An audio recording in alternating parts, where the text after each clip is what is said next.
So really, that's the Karma parameters rollout, and let's minimize that. And Okay. let's expand this next one. This is going to be dealing with collisions, how all that works. And what we have here is the K friction. This is the first parameter. All right. K friction is going to be handling how our objects, when they collide, if there's going to be any damping, if you will. Okay, so when just that, like real friction in between. That's right, I mean, same if thing. you have an object sliding across a carpet, I mean, it's not going to slide very far. But if you have maybe a really nice, highly polished tile floor, it's going to slide a lot further. Exactly. So with that 0, it would just slide across, as we saw in the previous lesson. Right. We saw that, like you said, in the previous lesson when we had our barrels, they would hit the ground, and they would just kind of keep sliding across the ground like the floor had either been heavily oiled or maybe it was covered in ice or something. Right. So we actually, to be more realistic, we actually want to set it to something like maybe 0.2. Okay. So let's set that to 0.2.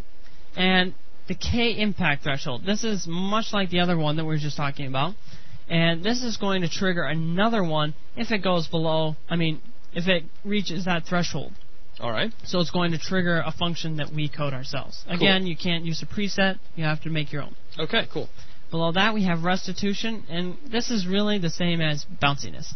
If you set it to 1, it'll bounce at the same velocity that it hit. Okay. So it's going to have the same velocity as it came in. And if you set it to like 0.2, that would be sort of a little bit more realistic. It's not going to be the same velocity as it came in, just a little bit smaller. All right. And if it's at 0, obviously, it's not going to have any bounciness at all. So 0.2 would be like 20% of the velocity that it had sort when of it like came that, in. right? Okay, cool.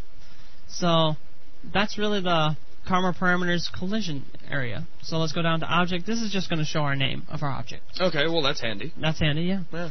Well, that's really all of the parameters. So let's actually try these out, because that's where the fun stuff comes in. Right, let's set a few things up and test this out on our level. So we already set this one to have a little bit of rotation velocity. Okay. So let's actually just keep that at that. But let's go into maybe, say, I don't know, maybe this barrel. Let's move him up just a little bit. And let's test out his rotation. His bounciness. Okay. But first, let's make it so that he doesn't start initially, only after we shoot him. Okay, that'll be cool. So that we'll actually be able to see the bounciness happen. Nice. Let's go under collision. Let's change the restitution to, what do you say, Zach? Oh, let's try something like 3 or 4. Alright. This is going to be definitely some crazy motion. Yes, it will.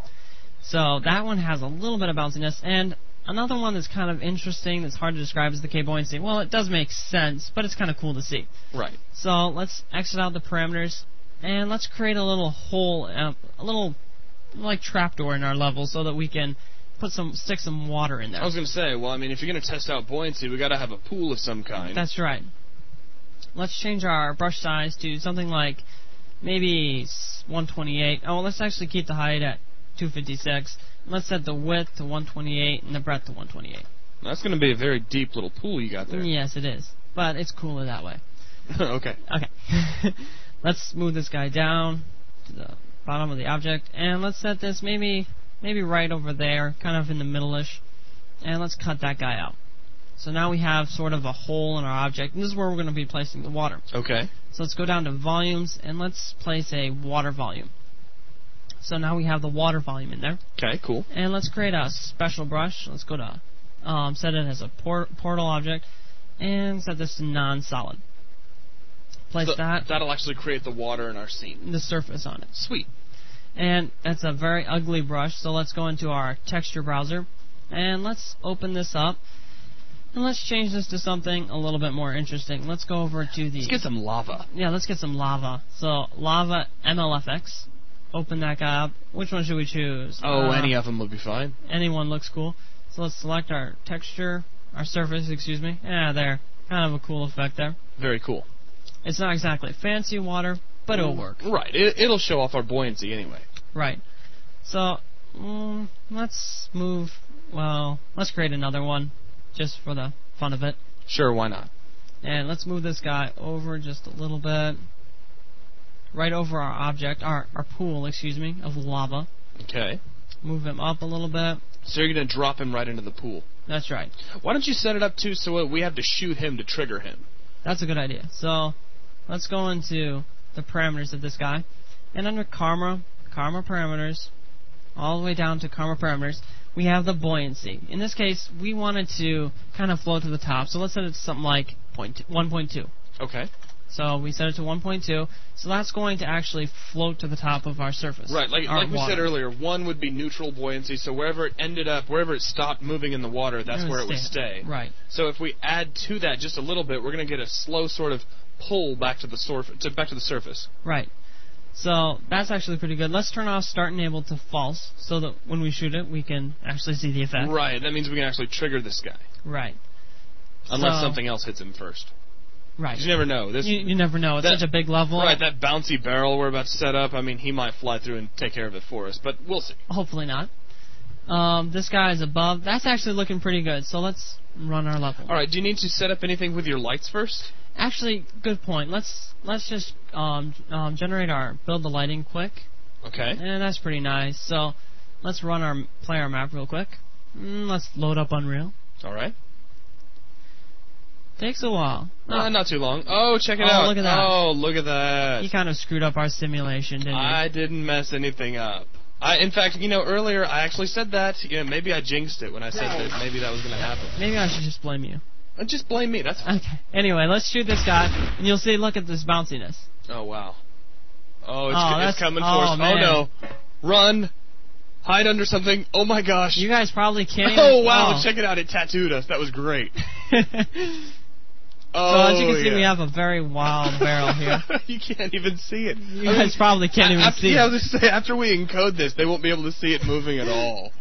So let's go ahead and quit that. Let's exit that. Let's go back into Unreal Ed, and let's adjust this a little bit. In fact, let's make sure that everything actually triggers as we shoot it.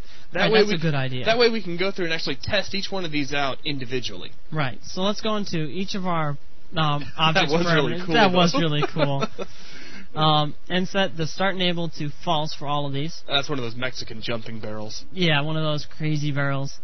And let's just go into all of these, make sure that this one's false. Maybe let's bring down the restitution of that one barrel. Yeah, just a tad. Little bit. I'm not saying I'm wrong, but maybe 3 was just a little too high. Okay, but of course you're never wrong. I'm never wrong. No. I'm not saying I'm wrong. I'm just saying that 3 was... Okay, I'm wrong sometimes. Not this time, though. And we'll say that maybe 3 was just a little too high. So we'll bring that down to something a tad more reasonable. 1.5 maybe? Okay, I can deal with that. So that's pretty good. Let's make sure all of our properties are set. Let's just move this guy over just a little bit. Make sure it's suspended right over our pool. Let's just look around a little bit. That's pretty cool. Okay. So let's just build our lighting once again, and let's run our level. And as it loads up, doesn't take really too long at all. Now get that cool Unreal Tournament screen, and voila! Now nothing's moving. The control that we have. So, let's first look at our barrel. Yeah. And shoot him. Okay, and he falls into the pool. And look at that. And he comes right back up. Wow, that's cool. That does look pretty cool. I used to get things like that in my breakfast cereal when I was a kid. You could drop them in the little... Well, never mind. They go to the bottom of the sink and they'd come back up. They're fun to play with. But that's really cool. Alright, so this is the object that's supposed to be bouncing. The one that Zach, said wrong. Yeah, I'm not Buzz. No, you're not Buzz.